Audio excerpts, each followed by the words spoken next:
Directly following his Thursday evening debate with Hillary Clinton, Democratic presidential hopeful Bernie Sanders traveled from New York City to Rome on an overnight flight to attend a Vatican-hosted conference on the urgency of building a moral economy. The Vermont senator was joined by all four of his children and four grandchildren, as well as his wife Jane. A small group of staff, Secret Service detail, and members of the press were also accompanying him for the trip on a chartered plane.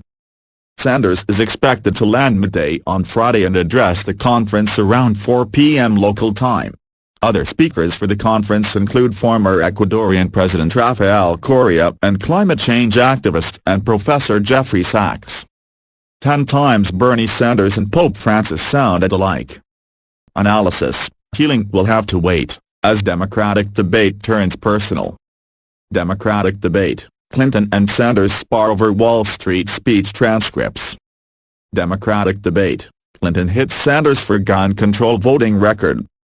The first international trip for Sanders comes just days before the New York State primary.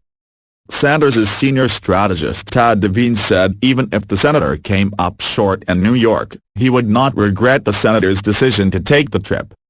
He is not going to give a political speech, Devine said Thursday evening before CNN's debate. He is going to go and talk about an issue that he cares deeply about, which is a moral economy in the world, and dealing with the tremendous income and inequality not just in America but everywhere. Bernie is a tremendous admirer of Pope Francis. And he really appreciates the opportunity to speak about this on the world stage. Although Sanders and Pope Francis disagree on a number of social issues, Sanders often talks about his admiration of the pontiff, especially on issues of climate change, caring for the poor, and what the two men view as a growing idolatry of money in societies around the world. The trip was organized and paid for by Sanders' campaign. Sanders' communications director, Michael Briggs, joked with reporters as the plane boarded that the senator was still in the process of writing his speech on his go-to yellow legal paper, and was planning on writing during the flight.